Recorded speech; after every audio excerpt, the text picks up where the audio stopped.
తీర్థయాత్రలకు వెళ్లే ప్రయాణికుల కోసం కేంద్ర ప్రభుత్వం ప్రత్యేకంగా భారత్ గౌరవ్ టూరిస్టు రైలును ఏర్పాటు చేసిందని south central zone IRCTC tourism manager PV Venkatesh అన్నారు. మెదక్ జిల్లా ప్రజలు ఈ అవకాశాన్ని సద్వినియోగం చేసుకోవాలని సూచించారు.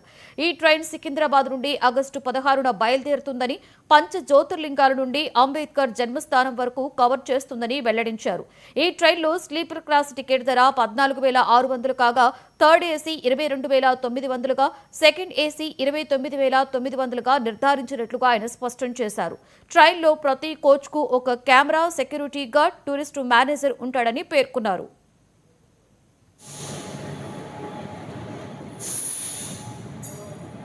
హోటలే చేంజ్ అవుతుంది సార్. ఇందులో స్లీపర్కి అయితే non AC bus, non AC hotel ఉంటుంది. థర్డ్ ఏసీకి అయితే నాన్ ఏసీ బస్సు ఉంటుంది, ఏసీ హోటల్ ఉంటుంది. సెకండ్ ఏసీకి ఏసీ వెహికల్ ఉంటుంది, ఏసీ హోటల్ ఉంటుంది అనమాట.